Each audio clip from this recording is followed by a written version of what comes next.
My topic is data security and privacy challenges. So, to be honest, you might be aware that we are living in an age where hacking is available as a service. So, whenever you want, it's just a matter of putting someone's name. You can pay $60, $100 maximum, and they can actually work as a hacker on your behalf and breach your privacy. And it looks like very simple. And in order to prove this, I would like to show you small demo. In this demo, someone is trying to send a message to his colleague or his friend that there is some changes in the application. We have a beta application and you have been selected to go and test this in your environment. The guy will accept this request, and actually that APK file, which is a mobile app, itself is a malware. So without his knowledge, the mobile is going to be compromised. Things will look fantastic. So even though he will restart, it will remain there. It will not appear even as a mobile app in his mobile app list. And it will be 1 second job for him, and eventually he's going to forget this. But for the hacker, they are going to get a persistent connection with this mobile app. That is the scary part of this demo. And eventually, he's going to breach his privacy. That you will see, and it should be kind of eye-opening for you guys. So I will explain. So this is the right side, the hacker, left side is the victim. He is saying, I got a good mobile app, it is under testing. Could you please go and install on your mobile? He may even motivate him to pay some amount in dollars, part of this testing.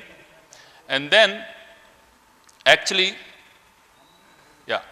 so this guy will say, okay, give me this APK. And the moment this guy is going to accept this mobile app for testing, his mobile is gone. He's going to be compromised. So this is the victim users. Eventually, that was the file. And now file is there. It's not working. You'll say, okay, let me check back. And in the background, he got the shell. And the shell means what? The admin rights on this particular mobile app. And after getting this, sky is the limit to actually breach your privacy. How come? Look at this. So now, as far as you got the shell, he's going to get this interesting GUI. In this interesting GUI, he's able actually to see his location right now, where he's sitting.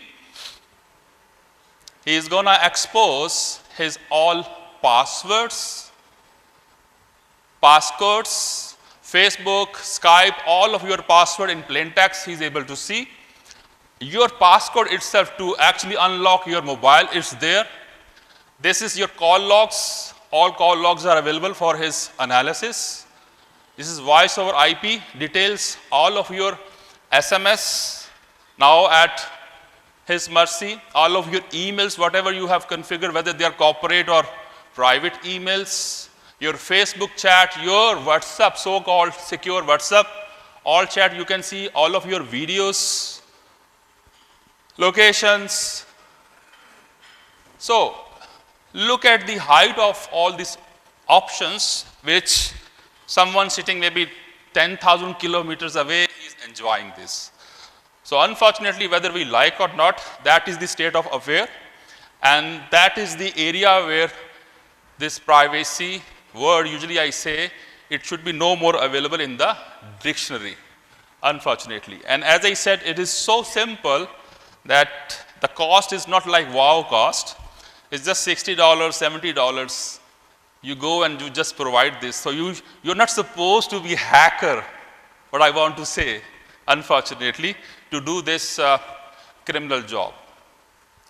And why it is happening, my analysis is that we as a human, we are very much hooked with these smart devices. And on the other side, machines are learning more. There are bots available nowadays which actually can do a hacking in an automated way. You don't need even to hire a hacker or do any manual job. So these machines in future, and even it's happening now, they are doing so-called penetration testing, so-called assessment, and trying to breach humans. And unfortunately, we have actually given up, and we have given this type of control to them. So we are the actually responsible person. So as a lot of my friends said, the data is oil and this and that, but to be honest, I just came from a flight from Islamabad, and of course the mobile was off. And I was really feeling that during this 2-hour flight, I am losing my oxygen. Why? Because I was not attached with my smart device. So I will say that data, yes, it is oil, but for me nowadays, the data is the oxygen.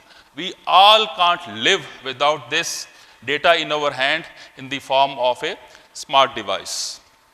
So in this case, up to 2030, these are the top 10 cybersecurity threats which are applicable. And unfortunately, number 2 and number 3 is relevant to data and privacy. One of them is advanced disinformation campaign, and you must be enjoying all this, audio leaks and the deep fake videos and audios, and look at the catastrophic consequences of such information. So yes, this is the reality. It is the bitter reality, but we'll have to see how we can actually learn from this. So in this area, gone are those days where hackers used to compromise a website, putting their flag and then telling you, hey guys, you have been hacked. No, that was long time back. We are living in an area where people love to hide their identity. So they will always love to work under the radar. And in this case, like 54% of breaches remain undiscovered for months and sometimes even for years. Why? Because they might be exfiltrating the data in the background and then must be monetizing it for their own intention and business. So there is a well-known saying, God knows someone. In the bidding process, always one company is always the winning company. So there is a fair chance that they might have compromised the procurement portal. So they are well aware of who is really offering the maximum or minimum prices, and then they can go and offer the reasonable prices to win the business. So that is the different way of utilizing data, using hacking, while putting yourself under the radar and getting such business advantage in your hand. And why it is happening? Because no matter we as a CISO, we try our best to go and put all possible control, but there is no 100% perfections, right? So there is a fair chance. So it's like this hall consisting of, I think, 10 doors, right? So no matter you go and close all these doors, there might be some hidden door, that's the back door. So these hackers, they always look for these type of small doors. Any single vulnerability, it could be even 1% out of 99% perfection, will help them, unfortunately, to compromise your network.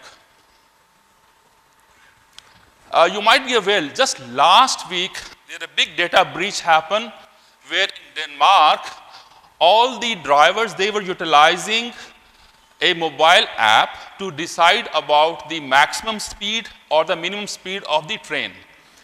That mobile app was hacked. So what does it mean? So some hacker could go and say, rather than driving the train with 100 kilometers per hour speed, you go and drive at 200 kilometers. It means he is going to derail actually the complete train. So thank God they came to know about this. They took the action. They shut down the server. So all the trains, they were enforced to stay at one place. So dealing with this type of data, it shows the criticality. And one of the, I will say, the vulnerabilities, look at this. So yes, these drivers, they were using this mobile app, but this mobile app was having access to Gmail, Facebook, Instagram. So the lesson learned is these type of things should be hard-coded, should be hardened, and should be having only specific application. And such public application should not be allowed to become a victim. There is a new trend now. Typically, hackers were learning about the organization, and usually they spend like 6 months, 1 year sometime to understand the organization, and then one day they come and attack you. So I usually laugh once people say, please go and secure us, there is an incident. It's too late.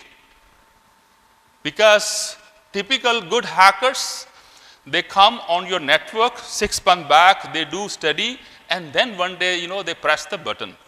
So what I'm proposing, that similar way hackers study organizations, CISO or the IT people should start reading and understanding hacker behavior according to region, according to their industry, and see what type of weapons they are keeping so that you can plan accordingly. So it should be two-way communication.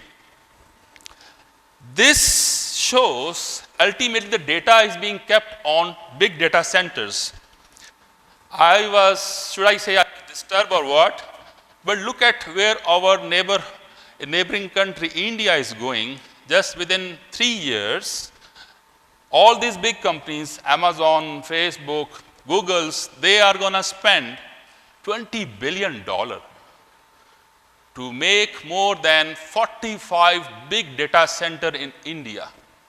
So look at the confidence, because this never come unless you give them assurance about the security. And by the way, we are still thinking about how to secure our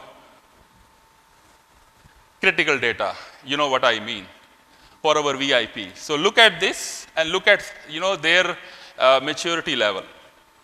So data move around different areas, so whether this employees, physical environment, network application and processes, it's very, very difficult to go and take the control across all this. I'll give you example. Whenever I go to restaurant, I give my credit card and I don't bother myself to actually go with him and put the PIN number. Or sometimes the PIN number is not there, he can simply swap. And tomorrow, if that poor guy, if he's going to take the copy of my credit card, tomorrow I am going to blame my bank. My data, my credit card is hacked, it's all your problem. You need to understand the data is revolving across multiple channels. The most important thing is use your common sense, and better not to give your data to different places unless it is very much legitimately required. Something new, you might be aware of malware, right? Are you aware of this? What is this? Muleware. So muleware is a new way where hackers, they have discovered, rather than wasting time with devices, technology, and then hacking them, let's hack human. Not always through social engineering, but unfortunately while paying them some good amount to become actually their bot and then contribute for this big sin. So this is unfortunately is a new sin. Imagine if you have a system administrator, the main pilot, the domain admin. If this guy, God forbid, if he goes in wrong hand, your whole company data is gone. You don't need to typically hack the network. You just need to hack the person itself. So that is called malware. So in this case, usually we pay attention for external hackers that they are taking our data, but we need to pay attention where our insider attacks are more than external, attacks. And these insider attacks, to be honest, everyone trusts. They might be hidden. They might be, they might remain under radar, not for one day, not for a month, even for ages, even for forever, because ultimately you are going to trust this guy. Someone needs to trust the driver to drive your car, right? But you'll have to nowadays make sure a proper screening is happening. You'll have to keep on monitoring even your system administrators. So privacy perspective, your data is going through all these multiple channels. We discussed, I think, earlier in different presentation. One thing is important here, that every step of the data supply chain is an entry point for new classes of risk. So whenever this data is traveling from origin up to the final destination, there are multiple junctions, I will say. So if the train is coming from Karachi to Lahore, of course, Khanewal Junction or Rohri Junction will come. So these type of junctions comes with their own, what I will say, complications, and people go and make them more complicated.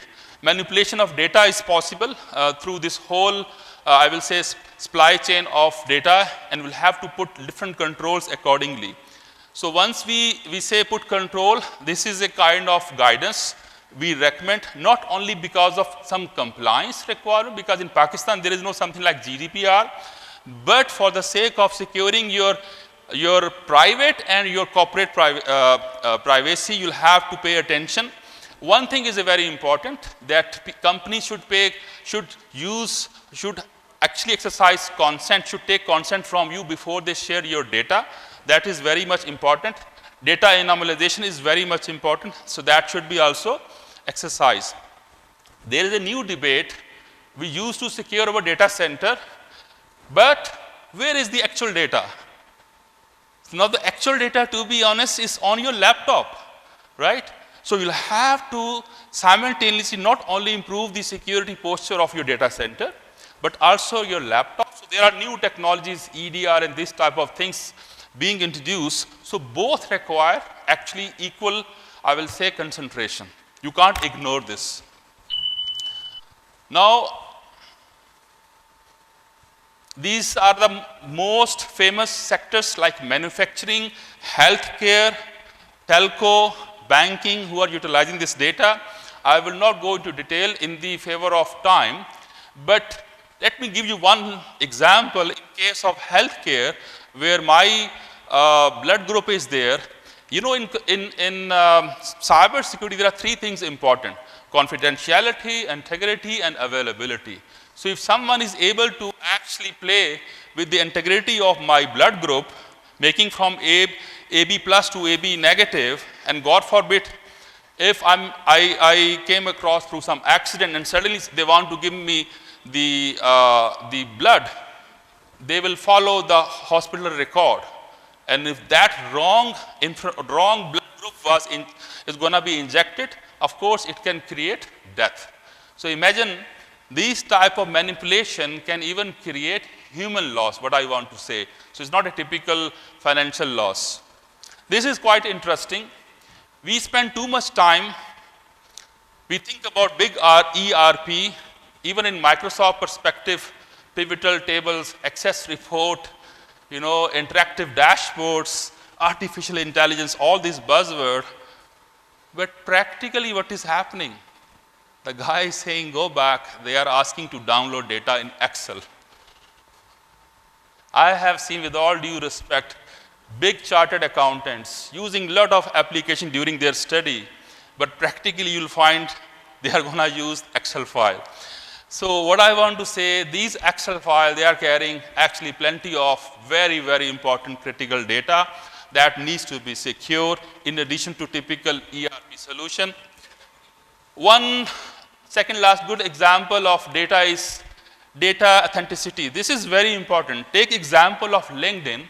If I go today and just claim that I'm a graduate from Harvard, I'm a graduate from Oxford, no one from LinkedIn is going to challenge this, right? So based on this, there are a lot of fake LinkedIn accounts which are doing social engineering and trying to make people fool, whether it is HR offer or it is some technical help, where anyone can go and exaggerate himself. A system analyst can go and say he is the chief scientist. in this organizations. So we'll have to understand this in this world where deep fake news are there, also deep fake accounts. No matter, LinkedIn is a very professional platform.